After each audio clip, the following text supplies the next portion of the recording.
So tell me, what were you thinking? I read the report. Not only were you intoxicated with a 2-year-old in the car, but the 2-year-old was not even in a proper carrier. It was a very selfish act of me, and I didn't think all the way through. I just wasn't thinking. And In the police report, it says when they pulled you over, you almost fell out of the vehicle. And all the people were calling because you were weaving and swerving. This careless mom ended up in court for drunk driving with her 2-year-old in the back seat. As you saw in the intro, this case is really serious. She was swerving all over the road, barely keeping control, while her child's life was at risk. It's one of those moments that makes you realize how lucky it is no one was badly hurt. What do you think? Should she get 2 years in jail or just probation since it's her first offense? Let's get into it and watch. And are you Miss Vela? Yes. Is it Vela or Vela? Bella. Vela. Okay. Probation, this is an application. All right. Did you understand you're charged with driving while intoxicated with a child under the age of 15 as a state jail felony? Range of punishment is anywhere from 180 days up to 2 years in the state jail facility. Yes, ma'am. And up to a $10,000 fine. Did you understand? Yes. Counsel, has your client been able to provide you with any defenses? Yes, she has, Your Do Honor. you believe she has a rational as well as a factual understanding of the charges against her? I feel she does. Showing you the plea bargain page. Did you review that with your attorney? Did you understand it? According to the plea, punishment is to be assessed at 2 years in the state jail facility. There's a $500 fine. State recommends community supervision, DWI intervention, VIP, and ignition interlock for half the term. Did you understand that to be the plea? Yes, ma'am. Defense, is that the plea? Yes, it is. State, is that the plea? Yes, Judge. I'm showing you outside the agreement. State is requesting that your community supervision be for a term of 3 years. There be a TAP evaluation, 120 hours community service restitution, and 10 days house arrest in lieu of 10 days in the Bexar County Jail. Did you understand those are recommendations from the state and the court does not have to follow those recommendations? Yes, ma'am. Then to the offenses charged, how do you plead? Guilty, not guilty, or no contest? No contest. State, any evidence? State offer states Exhibit 1 in all attachments. Any Yeah, no objection? objection. Court will find that defendant has knowingly and voluntarily waived and consented to stipulation of testimony and stipulations. Court will accept into evidence states exhibits 1 and attachments and review the same. All right, after reviewing states exhibits 1 and attachments, the court will find there is sufficient evidence to find you guilty and the court will find you guilty. Are you proceeding with sentencing? Yes, Your Honor. Anything? Yes, I'm sorry. Anything you wish to say on behalf of your client? Yes, Your Honor. There are two issues that I'd like to discuss with the court. Ms. Vela has been sitting in jail for the last 3 weeks, and you would ask the court to take that into consideration in reference to the 10 days house arrest. If you do impose the 10 days house arrest, she is gainfully employed, and that leads to the second issue. We would ask that the court consider allowing her to go to work and home as part of the condition of her house arrest. The second issue is the fact that her employment is in Guadalupe County. And of course, we'd ask you to allow her to travel to Guadalupe County for work purposes. She works at the Tyson Food Factory, which is right off of IH-10. We'd ask you to allow her to travel to Guadalupe County while she's on probation to continue her employment there. And then the last issue we'd like to talk to the court about is the ignition interlock for half the term. Ms. Vela does not have a vehicle. She already had the handheld device, and would ask you to continue her with the handheld device. All right. So, Ms. Vela, with regards to the ignition interlock, do you live by yourself or you live with other people? Other people. All right, and who are these other people? Are they relatives? My boyfriend and his mother. Your boyfriend and his mother? Yes, ma'am. Do they have a vehicle? They do. This vehicle that you were driving, was that your vehicle? It was mine, no. Whose vehicle was it? It was my boyfriend's. So she's gonna have to have ignition interlock. With regards to employment, Real quick, is that vehicle, is it running? Is it drivable? No. she'll have to provide proof of that. Okay. But I'm gonna order ignition interlock. Any other vehicles at that home? No, just it's his trigger doesn't work and then his mom's, but I don't ever drive his mom's car. Yeah, well, ignition interlock.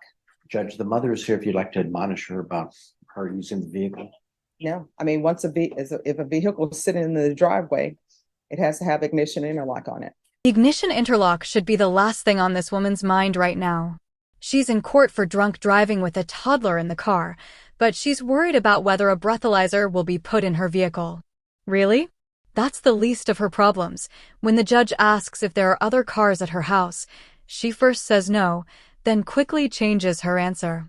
That says a lot. She's still trying to be sneaky with her responses, even after putting her own child at risk. It doesn't seem like she truly understands how serious this situation is. Instead of focusing on excuses or word games, she should be taking responsibility and explaining why she deserves any mercy. Acting this way only makes her look untrustworthy in court. What do you think? How long should someone serve for drunk driving with a child in the back seat? Now, is Child Protective Services involved? Yes. And the 2-year-old, where is the 2-year-old now? With his mother, with my boyfriend's mother. She's my safety plan person. So tell me, what were you thinking? Because I read the report, not only were you intoxicated with a 2-year-old in the car, but the 2-year-old was not even in a proper carrier. 2-year-old is just in a seat, with a seatbelt. I wasn't, I don't know. It was a very selfish act of me, and I didn't think all the way through. I just wasn't thinking, and So where I were was you being drinking? selfish. Where were you drinking? I was with my sister. At the sister's house? Or No, what? I was going to my cousin's house. So I was with my sister hanging out, and then I just thought to go hang out with my cousin, and The question was, were you at your sister's house? Were you at a bar, at a club? yeah, we were just at my sister's house. so you're at your sister's house drinking. Does she have children as well? Not that live with her. All right. So she doesn't have children that live with her, but she has children. Another Child Protective Services case, the reason why the children don't live with her? I don't know what her situation is. I don't know what happened, the details of her or what happened, but I just know that the dad took him. He's in the military, and the dad took him. So All right. And so when you were at your sister's house, was the 2-year-old with you while you all were drinking? yes. All right. Just wandering around while you all are drinking. Yes. So then after you finish drinking, then what do you do? Stumble to your car? Because in the police report, it says when they pulled you over, you almost fell out of the vehicle.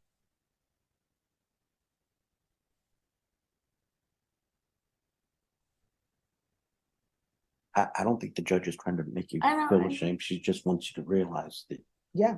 I mean, you have to realize there's so much that could have happened. You know, I had a friend, and a lot of people do not read the warning that's over the visor. And you know that warning over the visor that tells you who can sit in the front seat, and it'll tell you what their weight should be and how old they need to be. And if they're not that age and you put them in the front seat and there's an accident, the airbag will just totally sort of crush them.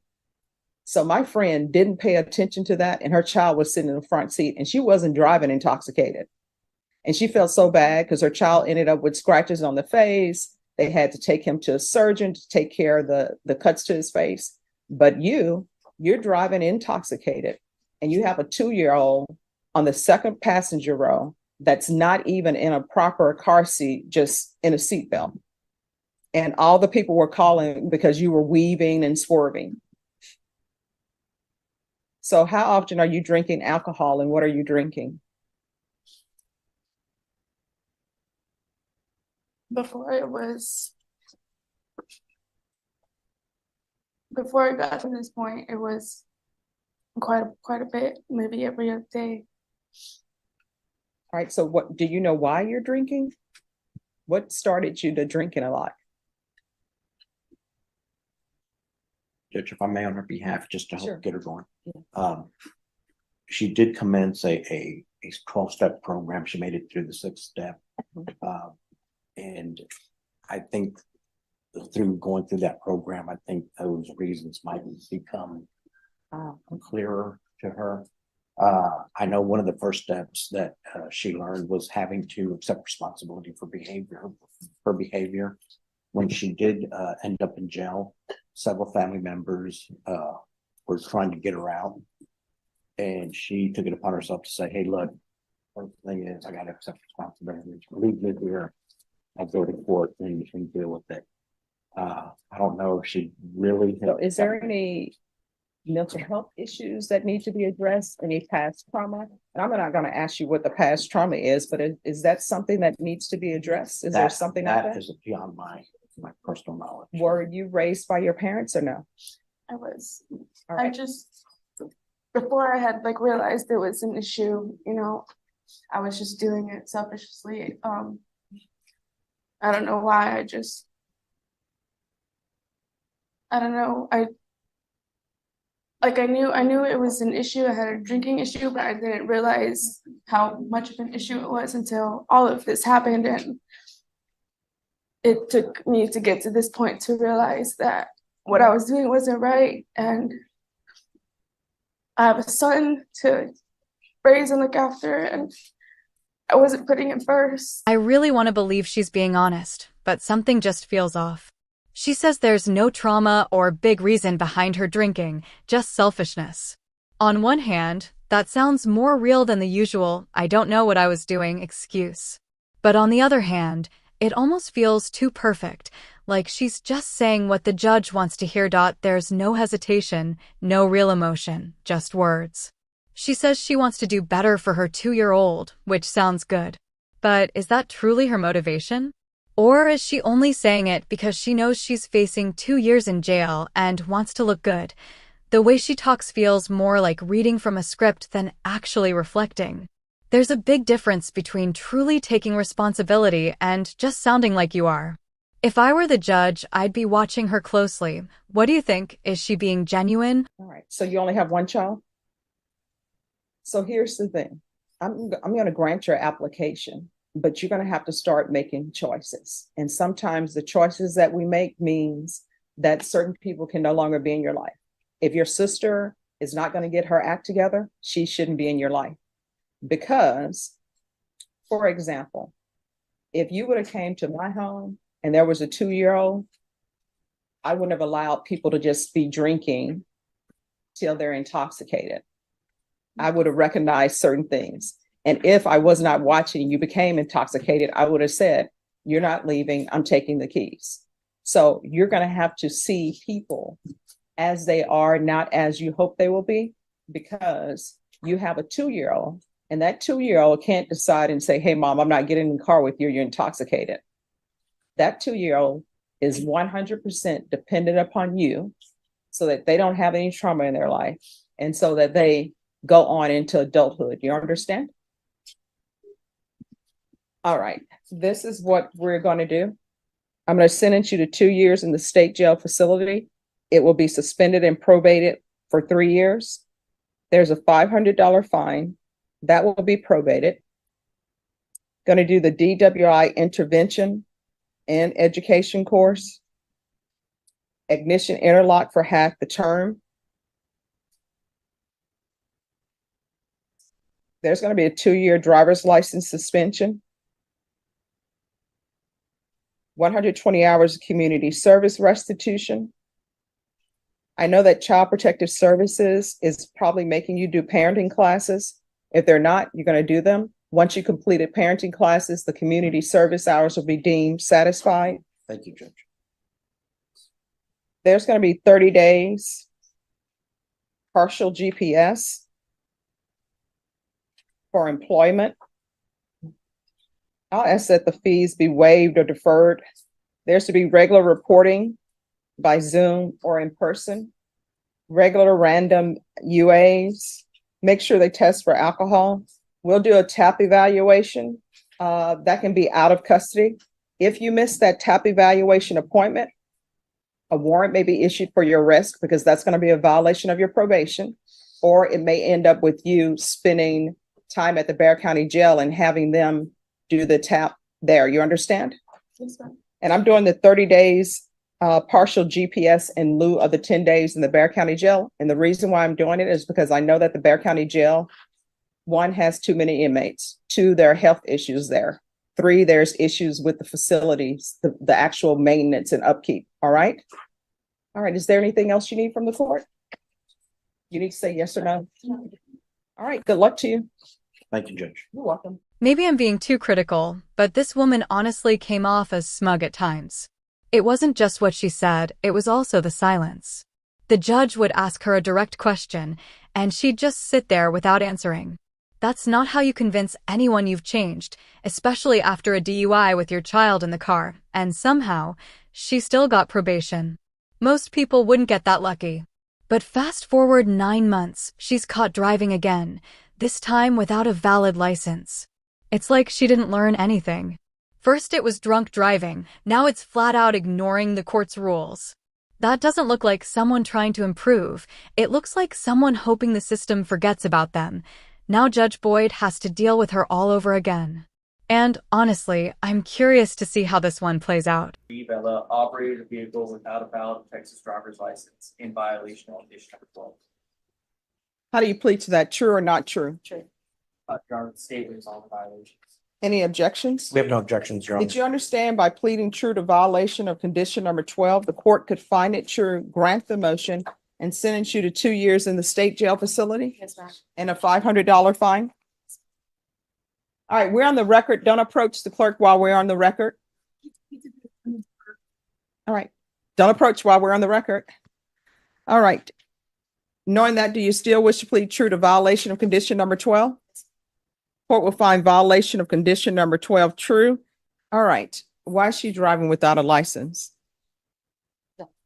Would you like for me to address it, or would you like to hear it straight from her? Sure.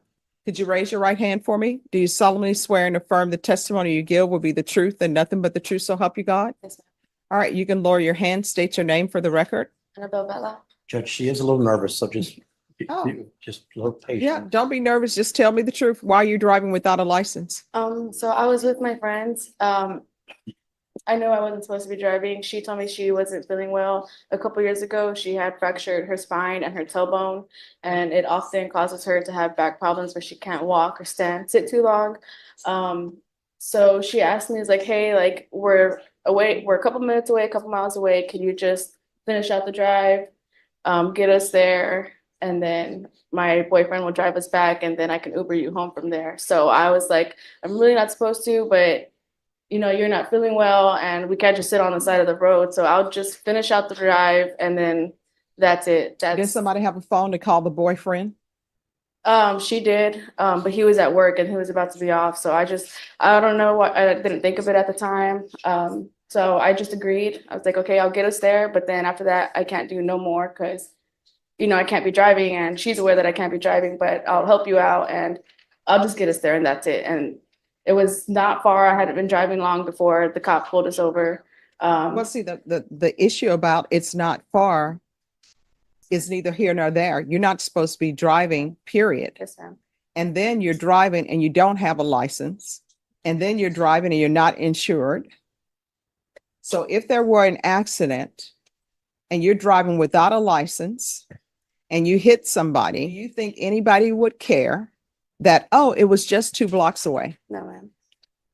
Judge, if I may, on her behalf, I don't think she gave the full story, the way it really worked out. This friend that she's talking about is not just a friend, it's somebody that she's met recently, and she's met her through her employment. This friend is her supervisor. She was still on the clock at work, and the supervisor was off the clock at this point. The supervisor returned to work to give her a ride home, and that's when this transpired. When she was actually getting ready to give her a ride home, and then she felt ill.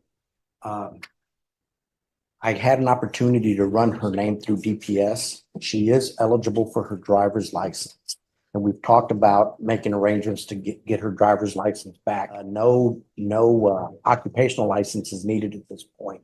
It's just a matter of getting caught up on some fees and DPS fees at that, Your Honor, and paying the endorsement for the driver's license. She did self-report this. It was filed as a Class C misdemeanor because it's a driving while license invalid as opposed to driving while license suspended.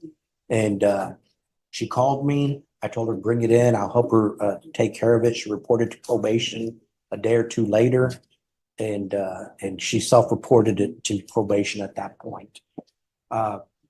She herself is up to date on all of the conditions of probation. She's has taken some steps in life because of this probation that has made her a little bit more responsible.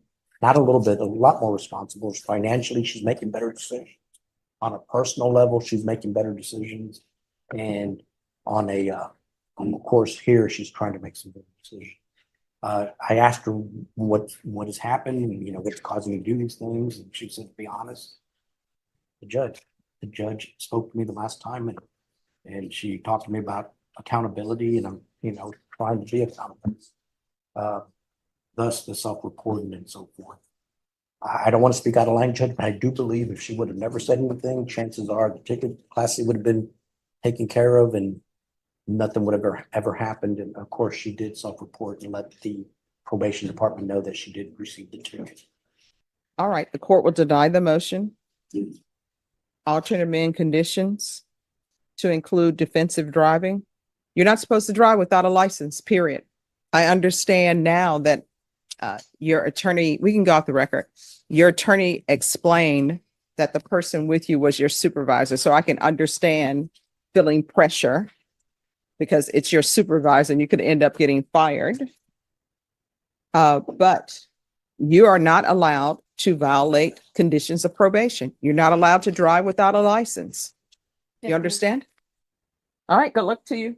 Judge, can I just address one more issue that I feel like we need to address and just to have a clear understanding. She does not own a vehicle right now. Mhm. She is using the handheld device. She has the Scram device. Mhm. So she hasn't had any violations and so forth. However, when she does apply for a driver's license, Mhm. she has to pay for a ignition interlock endorsement, but she doesn't have a vehicle, so she will have a license that says ignition interlock, but if she is driving again, she's gonna have a Scram device. I don't know how that would work with I DPS. don't know. What would end up happening is if she has a driver's license and she has her vehicle, just come back and we'll address it. Okay, thank you, Judge. Do you guys believe she was really telling the truth about driving her supervisor around because of back problems? Honestly, that's one of the smoothest excuses I've ever heard when you're facing 2 years in jail. I'm not saying she's lying, but the timing just feels way too convenient. This case honestly has me split. On one side, driving drunk with your child in the car is absolutely inexcusable. But the court still gave her another chance. Then she went right back and drove again, this time without a license. That's where she completely lost me. At some point, the excuses don't matter anymore. It's the pattern of her choices that tells the story. What do you guys think? Was the outcome fair? Or would a short jail sentence have been better here?